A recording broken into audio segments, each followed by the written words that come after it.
The new lawsuit coming with Jay, the part with Jay. I go, oh shoot, like to us, black excellence, that had to be there. We getting tighter, you know what I'm saying? And united we stand, and ain't nothing else. What was supposed to be the end of a legal nightmare for Sean Diddy Combs turned into an even bigger bombshell when none other than JayZ, yes, Hav himself, was unexpectedly dragged into the courtroom chaos.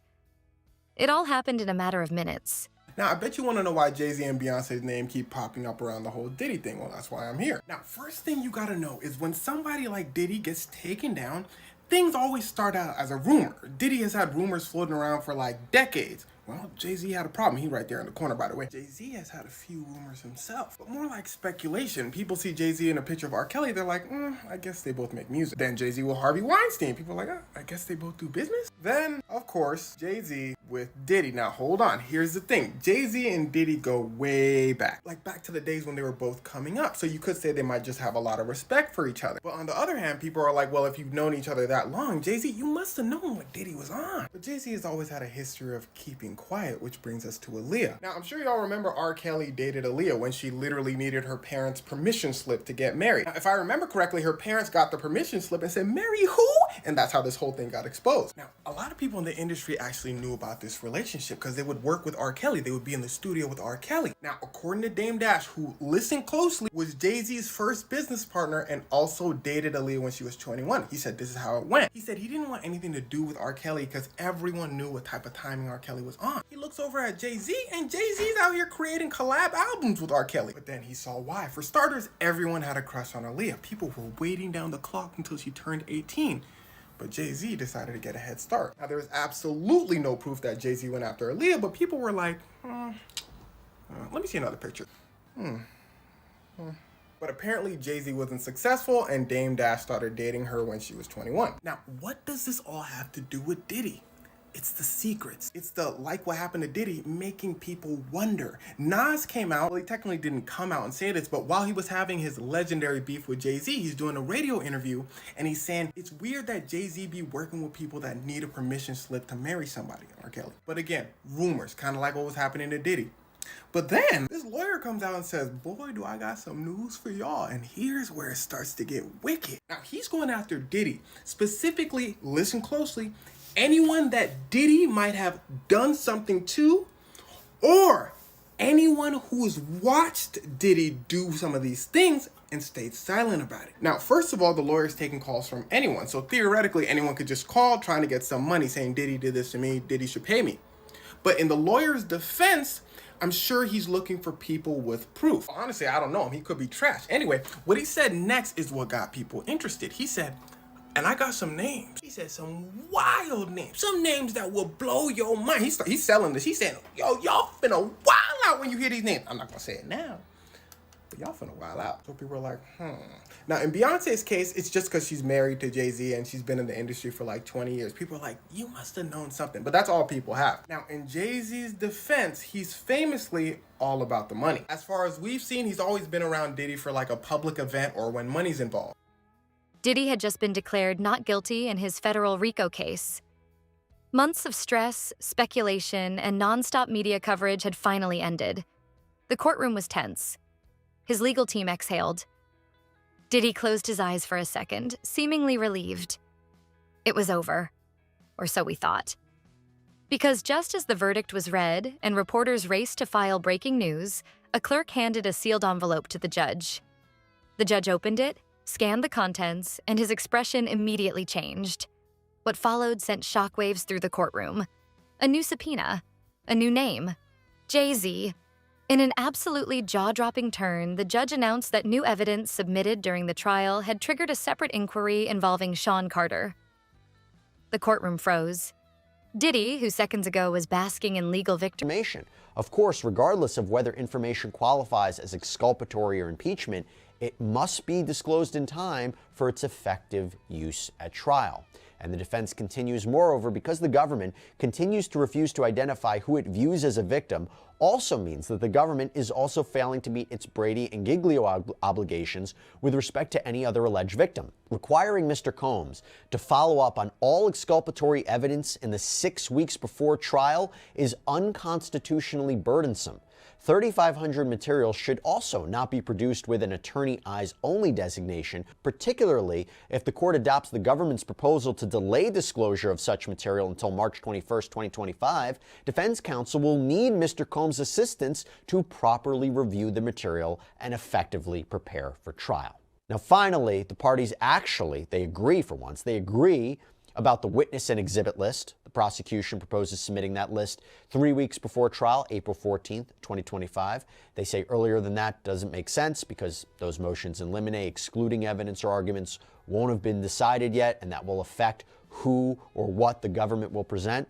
They say the defense can present its list by April 25th, 2025, so that's 1 week in advance of trial. The defense agrees to both. And then both the prosecution and the defense agree to April 11th as the deadline for the jury questionnaire forms. So those are sent out to prospective jurors across the jurisdiction. Starts the whole jury selection process on who will be called into court for further questioning and examination. And also both sides agree to April 25th as the deadline for requests to charge or voir dire. That's the more specific process for selecting the jury, and also proposed verdict forms to be submitted.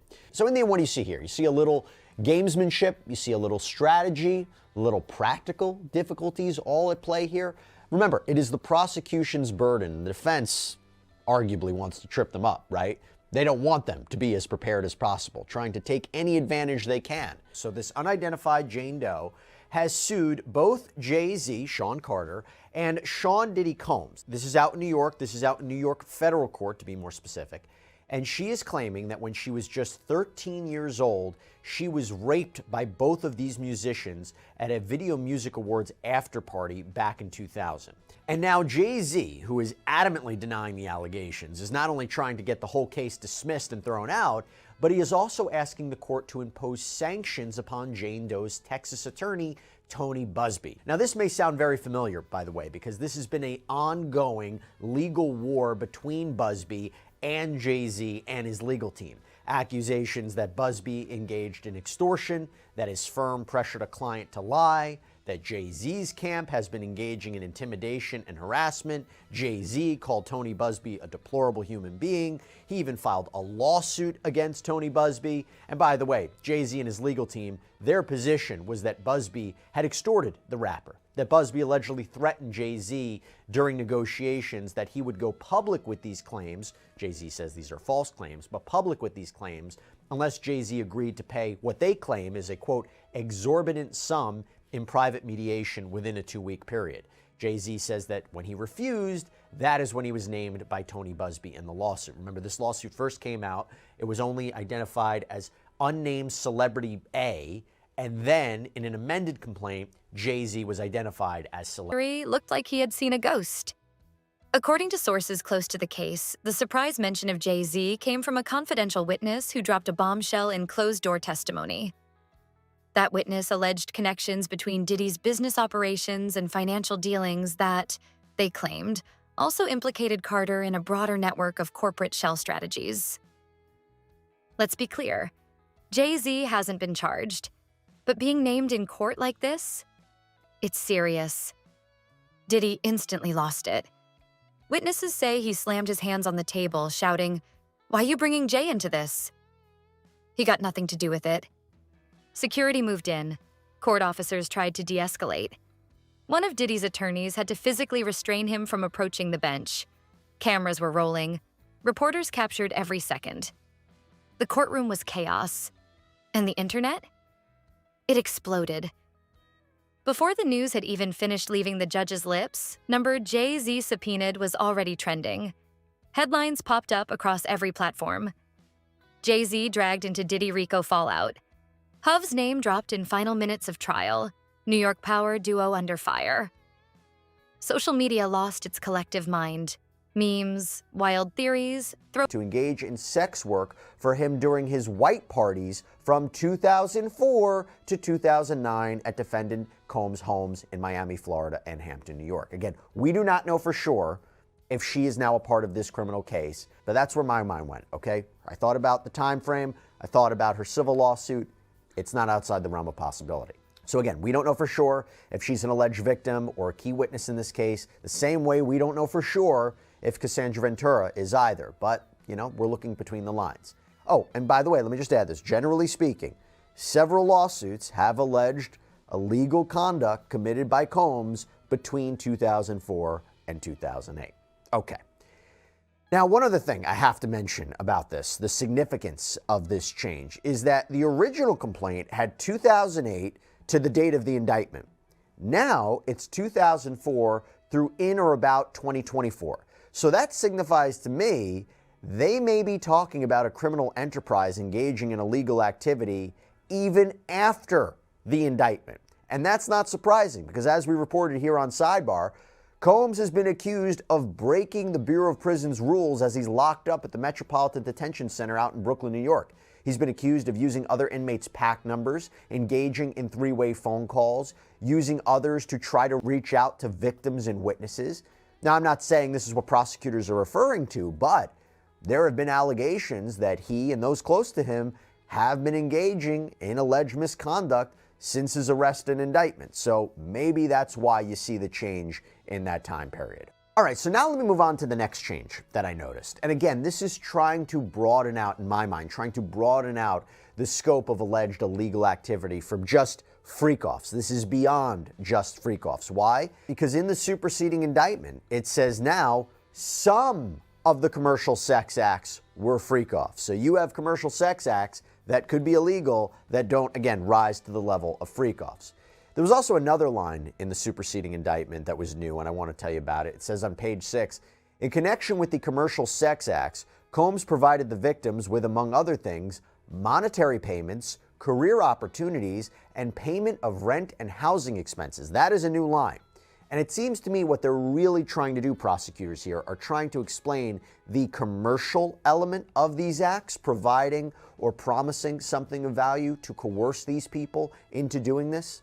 Now, by the way, the defense will say, look, Sean Combs, if these were his girlfriends or these were his romantic partners, don't boyfriends pay for gifts? Don't they give them money if they need it? Don't they help them out? This is not sex trafficking. This is a relationship. That is what I anticipate we will hear from the defense. Okay, now we have another big change in this superseding indictment. Actually, it's a whole new paragraph. This wasn't in the original indictment. This is the new paragraph in the superseding indictment. Quote, other commercial sex acts involved only Combs and a female victim. As with freak-offs, other members and associates of the Combs enterprise... Go back clips of Diddy and Jay on stage together. They were everywhere. Fans of both artists scrambled to understand what was going on. The Bayhive even got involved, demanding answers and throwing shade at anyone daring to implicate Queen Bey's husband. Back in the courtroom, the judge clarified. This wasn't a formal charge against JayZ, but rather an indication that federal investigators were pursuing a separate thread involving some of the same financial transactions reviewed in the Diddy case. In short, things just got a whole lot messier. Legal analysts immediately began speculating. Was this witness credible? Was this a strategic move by prosecutors to pressure other music moguls? Was this part of a broader investigation into hip-hop business empires? One former federal attorney told CNN, anytime a name like Sean Carter is mentioned in open court under sealed testimony, it's not just smoke. There's usually fire behind it. Diddy's reaction told us everything. Sources close to the Bad Boy founder say he's been shattered by the way the trial ended. What should have been his redemption moment turned into a new scandal, one that could pull down not only him, but his longtime friend and collaborator. And let's not forget the history between Diddy and JayZ. From parties in the 90s to collaborations, award shows, and business ventures, these two have long been the faces of Black excellence in hip-hop. Now, both names are trending in a courtroom context. JayZ's team, meanwhile, moved quickly. Within hours, they issued a statement. Mr. Carter has not been contacted by any law enforcement or investigative bodies. Any insinuation of involvement in unrelated legal matters is false, defamatory, and will be addressed accordingly. But the statement wasn't enough to stop the narrative from spinning. To drum up clients to bring claims against Combs and against JayZ. And maybe the attorneys have reached some sort of understanding about the ground rules. Maybe not, but maybe they have, and letting this motion go is part of that understanding. That would be my third possible reason. Yeah, and I know you mentioned that it's speculation, but I think by you kind of explaining that, I feel like that might also be very plausible. I want to go back to what you said during kind of your second explanation, where, I'm sure JayZ from his side, he probably wants this lawsuit just to be, or this complaint to be dismissed, or not even amended in the first place, made in the first place. Obviously, nothing goes away in the blink of an eye, excuse me. But in your opinion, watching all of this legal back and forth that's been unfolding these past few months, do you think there is enough to dismiss, or do you think at a point this will even get litigated? I think it's going to get litigated. If I had to guess, I haven't really studied the complaint against the motion to dismiss, so I don't have a advanced opinion about it. But my reaction to it is that the complaint accuses him of some very bad stuff, and that ought to be enough to move the case forward. That's my guess. Now, remember, at the outset of these litigations, we go through kind of a honing phase where the dispute is sort of narrowed down to certain parties and certain claims. And sometimes the motion to dismiss doesn't get rid of the case entirely, but it gets rid of some of the claims, or it gets rid of some of the parties. I see today, by way of example, there's a brand new filing dismissing defendant Bad Boy Records LLC. There were separate claims against that company, and I don't know where all these companies fit in the pantheon of Bad Boy Records, but that company... 50 Cent, never one to miss a moment, jumped in. He posted a split image on Instagram, one of Diddy yelling in court, and one of JayZ looking confused. The caption? "You know it's bad when Hav get a shout out from the bench. This movie keeps writing itself." And once again, 50 had the internet howling. Meanwhile, insiders say JayZ was blindsided. According to several entertainment journalists, Jay was in meetings for an upcoming project when the news broke. His phone reportedly lit up nonstop with texts, missed calls, and panicked messages from business partners. He canceled his appearance at a Rock Nation brunch that evening. Beyoncé, who was reportedly furious, posted an Instagram story with no caption, just a photo of the scales of justice. Fans interpreted it as support, but also as a warning. Now, here's where things get even more tangled. That sealed testimony? According to unverified leaks, it mentioned a series of offshore accounts, business partnerships, and shell companies tied to music royalties and artist payouts. Some of those entities allegedly connect back to both Combs Enterprises and Rock Nation. Let's be clear again.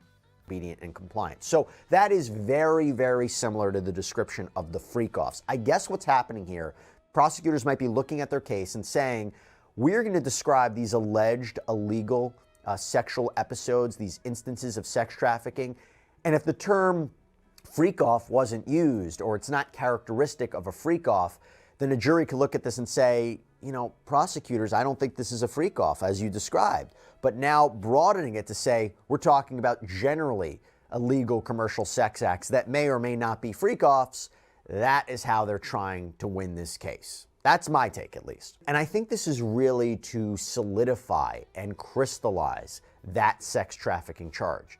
And you see the addition of commercial sex acts with the freak-offs. For instance, we see lines like this one in the superseding indictment that creates that separation.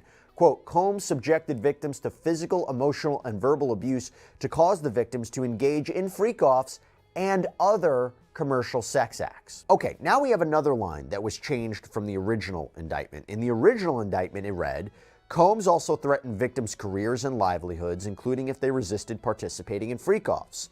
In the new indictment, it says, Combs also threatened victims' careers and livelihoods, including if they resisted engaging in sex acts with Combs and at times with Combs and male commercial sex workers. They're going beyond the specificity of freak-offs. Okay, we have another change that's pretty notable too. So both indictments, they share a paragraph where they discuss how Combs, if anyone threatened him, if anyone threatened his authority or reputation, meaning Nothing has been proven.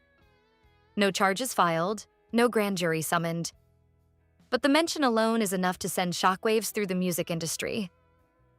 Industry insiders are calling this the biggest power shift since Suge Knight went down.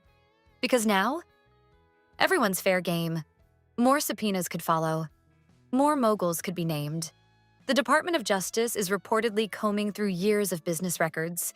And in an era where hip-hop has become synonymous with corporate expansion, these investigations could shake the entire foundation. As for Diddy, he's reportedly retreated to one of his private estates. Friends say he's devastated, feeling both victorious and defeated at once. He beat the charges, but lost the narrative.